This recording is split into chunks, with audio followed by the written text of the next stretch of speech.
I'm moving forward every day, Jesus. I just let him lead the way every second, every minute, every hour of the day. I'm moving with Jesus every day, 24/7. With Jesus every day, 24/7. I'm moving with Jesus. I'm moving with Jesus every day.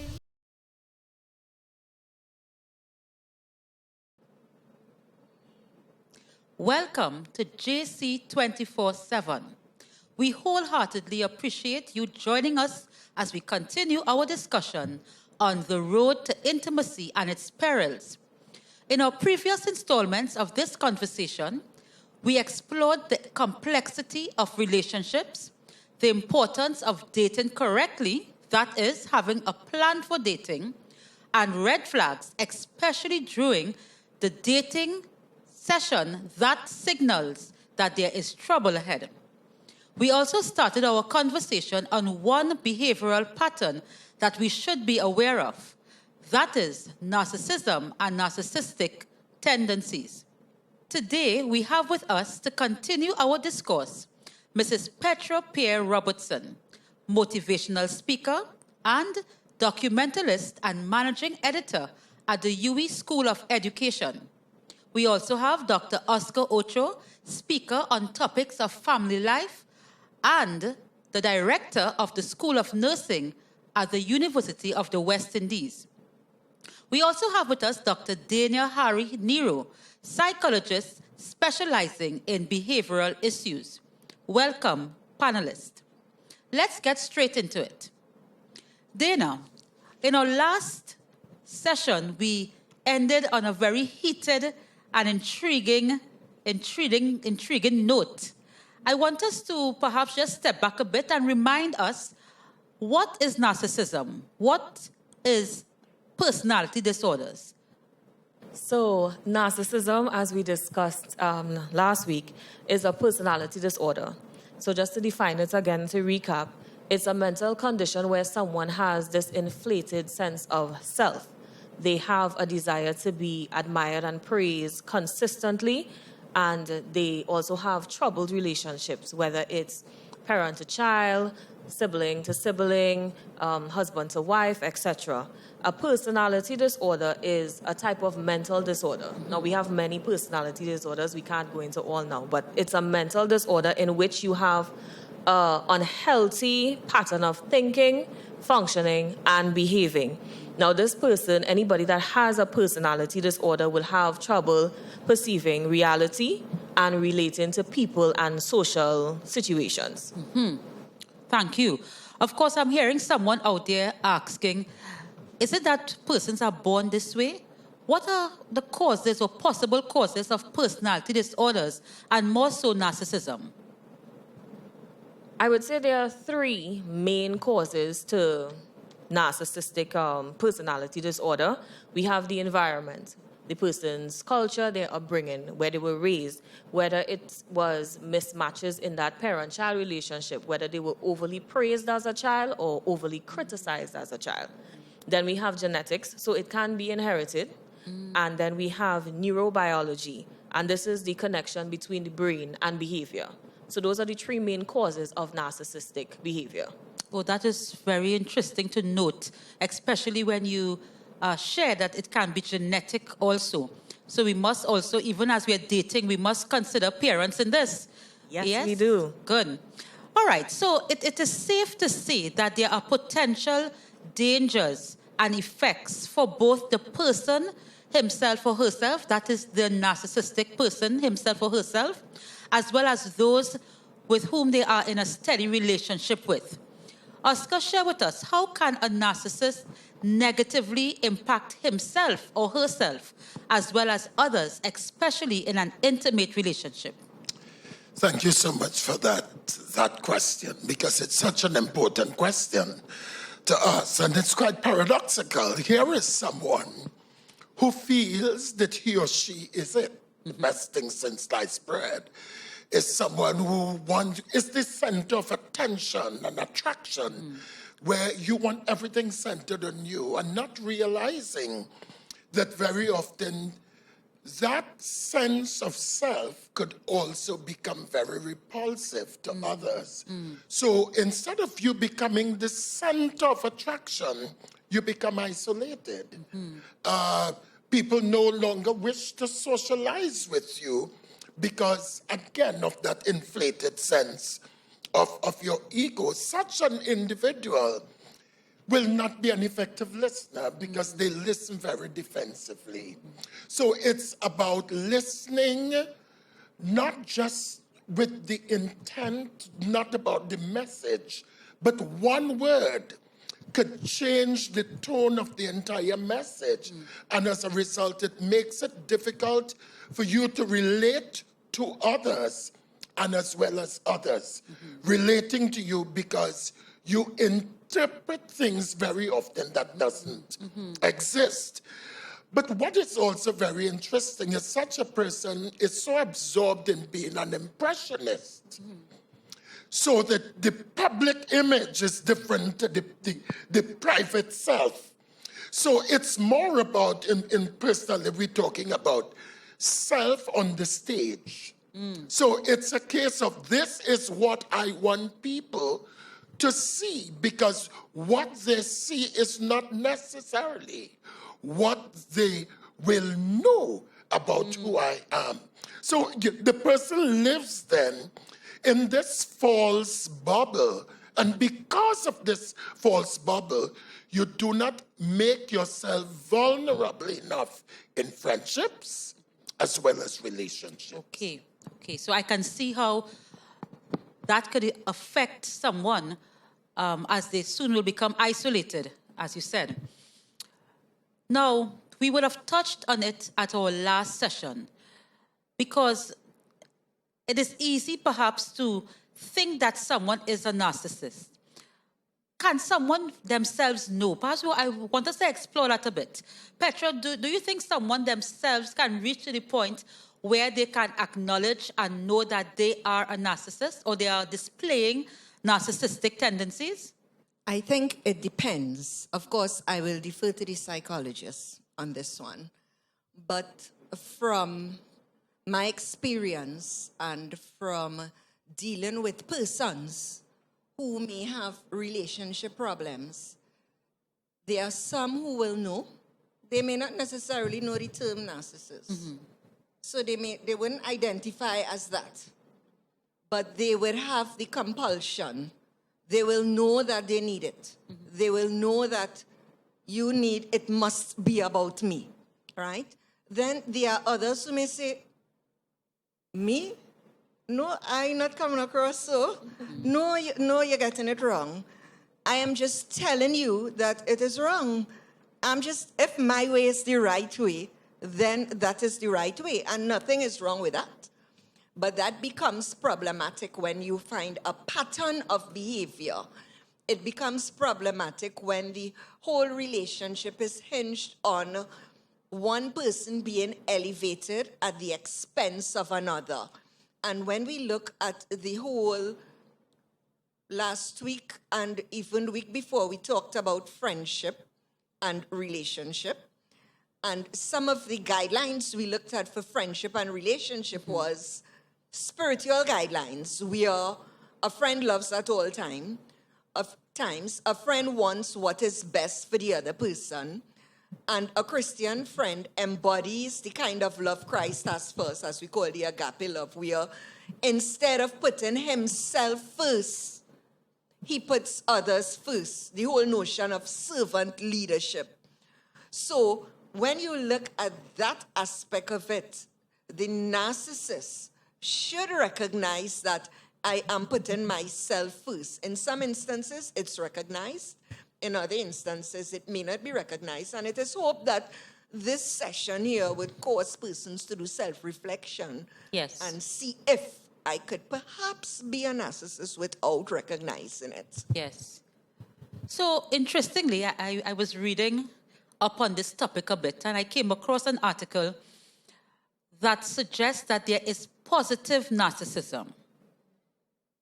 What do you guys think about that? Positive narcissism. It may be the first time you are hearing those two words together, given that narcissism is generally a personality disorder. So when you think of positive narcissism, do you think that that could be a good thing, especially in today's society? Being positive and being a narcissist can't go hand in hand. That's just my opinion. Let me put that out there. Because of what a narcissist portrays, it's hard for it to be a positive attribute. It's hard for it to be anything but negative. And I just want to add something to what Sister Petra was saying in terms of, can somebody know that they're a narcissist and how somebody deals with it? People need to know that there's a difference between acknowledging that I'm a narcissist and accepting that I'm a narcissist. I could acknowledge that this is my personality. This is what goes on. I know all the signs, all the symptoms, everything. But I have not accepted it, like she rightfully said. This is the way I am. This is how I stop. And that's how it's going to stay. When you accept that that's what you are, you accept that you have a problem and you actually make steps to fix it. Yes. So acknowledging it and accepting it is two different things. But in my opinion, I don't see positive narcissism as being a thing. If I may respond to what Dana just mentioned, I can't put the two of them together because by its very definition, the denotative meaning, a narcissist is someone who has excessive interest in themselves. So it's excessive. In addition, the narcissist believes that the world revolves around them. That can't be positive for relationships. And if I am to add here, Petra, based on what both yourself and Dania would have said, it's one thing when we talk about knowing, it's a cognitive thing. It's where your brain is telling you and you are allowing your juices to flow from the brain to tell you something may be wrong. But even knowing where I could identify, yes, I have some traits, it's another thing to acknowledge that this exists, because when I acknowledge, as Dania said, I am saying I need help. But the narcissist says, I don't need help, you need the help. So if you need the help and I don't need the help, then that complexity and the conflict between acknowledging my need when you have the need, it's very difficult for it to come together positively. So what is the line then between confidence, self-confidence, self-love, and narcissism or narcissistic tendencies? What is the line, or where is that line? It's a very thin line, and I think what we're looking at here is balance, right? When you look at the whole issue of self-concept, you have your real self, you have self-concept, you have self-worth, and you have your ideal self, right? So your real self will be certain qualities that you have. You are how tall, you are how heavy, you are good in what areas, and so on. Real self. Based on the value someone puts on the real self, they will have a concept of themselves.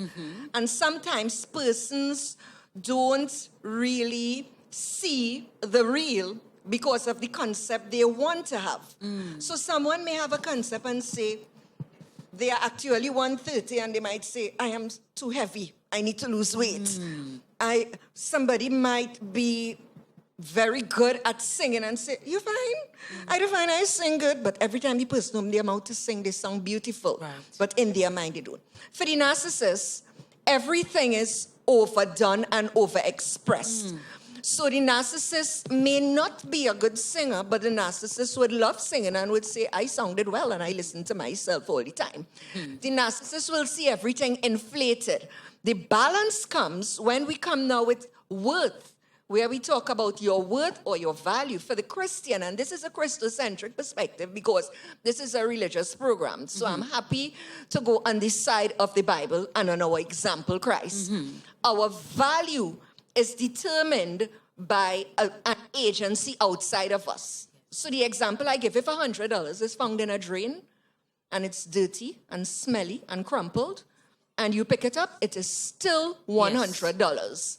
So when narcissists and persons in relationship recognize that my worth has nothing to do with me, then there is nothing I can do to make myself any better than it is technically, because my value is ascribed by Christ.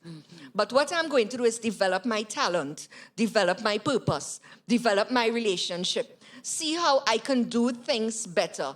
And that is because Christ loved me, Yes. I should love others. And that's why I keep coming back to the balance where relationships are not hinged on getting.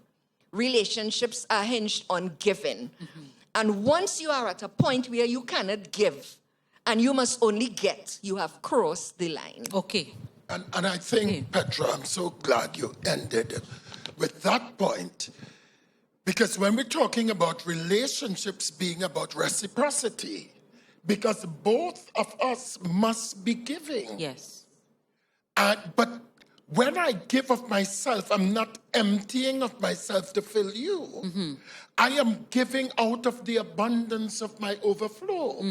And by extension, that reciprocity. So there nobody feels deflated. But when we are looking at how do we strike this balance, we have to recognize that we are talking about something that is mental. So we are talking about first being self-aware, then we have to consider self in a role. So you may have somebody now, because I am the elder, because I am the director, because I am it. Yes. Striking that balance has to start with Christ. Because when we recognize in Psalm 139 and verse 14, I am fearfully and wonderfully made, it doesn't mean that the God who made me made a mistake with you. So as a result, we all recognize we are on one level playing field. Because at the foot of the cross, we are all equal. Amen. Yes, and I just want to add to that. Another way to look at it is someone that is confident is very humble. And we have that example with Christ. Yes. Christ is, perfect, the Son of God. And he was willing to stoop as low as to wash the disciples' feet. So when you are confident, it doesn't matter what you have to do. It doesn't diminish your self-worth and what you believe about yourself. But when you're a narcissist, anytime you have to stoop lower than where you believe you are, that causes an issue. So I think that's part of the line as well. That's part of the line. I love where we went actually in Christ being the one that helps to define that line, because we need to have a standard if we are to determine where this line is, okay? So let's get into perhaps some solutions, because someone is asking, I'm sure, can this be cured? Can narcissism be treated? Is there a remedy? Dania. Different strokes for different folks. I, again, personal opinion, believe that it can be fixed. However, it has to start with the person accepting. And like I said before, acceptance involves taking the steps to fix the issue.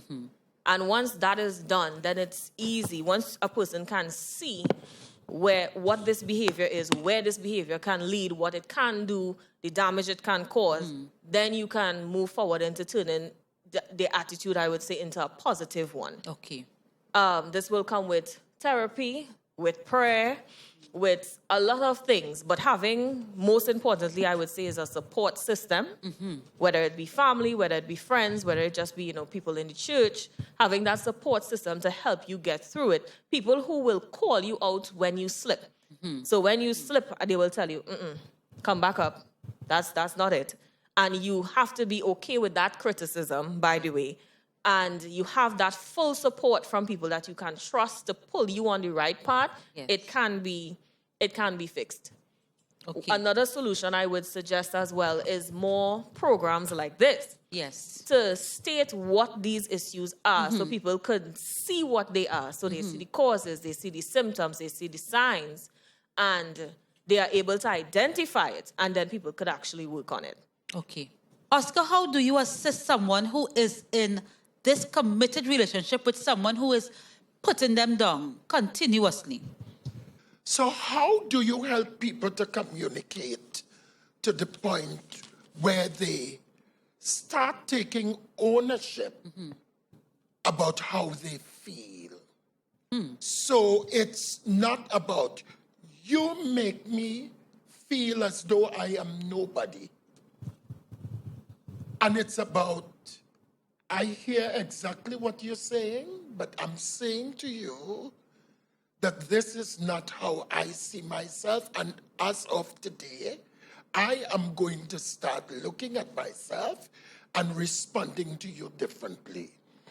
When you feel that you are ready to speak with me, I will be willing, ready, and able to speak with you. I am not prepared to continue to make myself feel less than who I am. Yes. You may be in different relationships. There are friendship relationships. If you are a friend with a narcissist, well, in friendships, it's easy to recognize this doesn't embody the true meaning of friendship. So that's not a friendship you can walk. You can help the narcissist from outside of a close friendship because the narcissist will bring you down. If you are in a committed relationship with a narcissist, then I think the guidelines are given there, are good guidelines. I'll come back to that. If you are working with a narcissist, then you have to put plans in place. If that narcissist is your boss, Yes. then you have to put plans in place in terms of how you're going to deal with that person on different levels, because the narcissist could belittle you. In all these scenarios, whether friendship, relationship, or workplace or church, you have to remember ultimately that you are not what the narcissists claim you to be. If you accept that position, and comes back to what you said, make him uncomfortable, you also have to make the narcissist uncomfortable. So when the narcissist hurls insults at you, you have to brace it and say, says who? Yes. That's not the way it is. Yes. Because you know the value that we said your value is placed, is ascribed. $100 could be in a drain. It's Yes. still $100 because central bank ascribed that value. We are all valuable. Every single human here within the hearing of a voice, you are all valuable because the outside agency that ascribed our value is God. Yes. So even though a narcissist belittles you, that's the narcissist's opinion. And you have to stand up to the narcissist and say, well, that's your opinion. And then you have to put systems in place now to know when to walk away, to know when to zone off, and to know when to speak.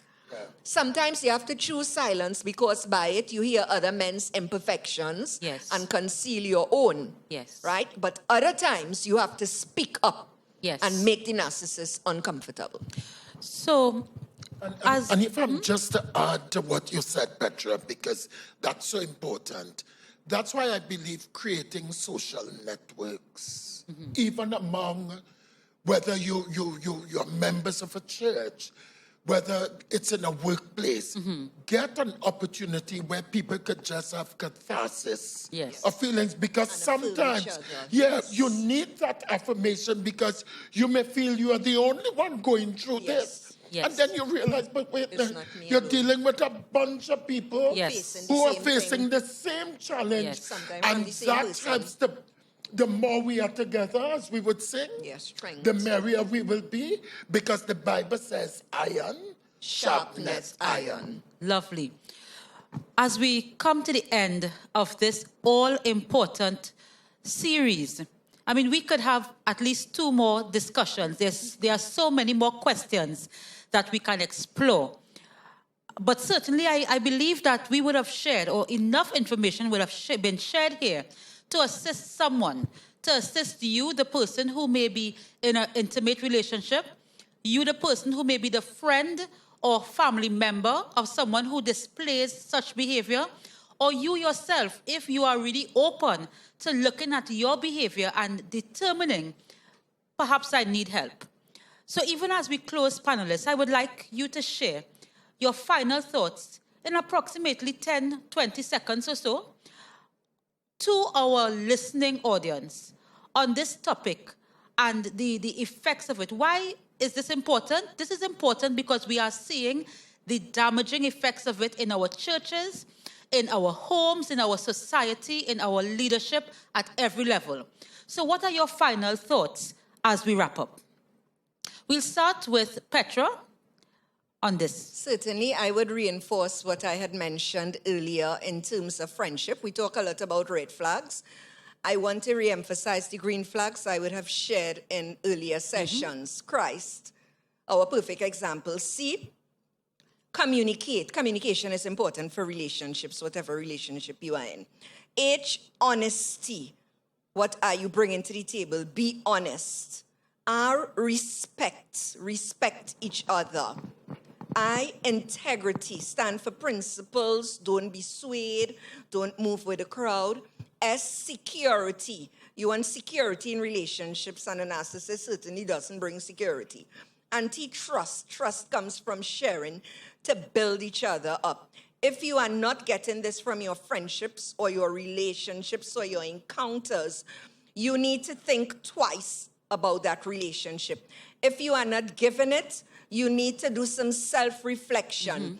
But certainly remember, each must bring to the table, and you want to bring communication, honesty, respect, integrity, security, and trust. Thank you, Petra. Oscar. I would take my cue from Ephesians chapter 5 and verse 21. It says, submitting yourselves one to another in the fear of God. Except God is central, the relationship is dysfunctional. When God is central, we understand our position, which is under him.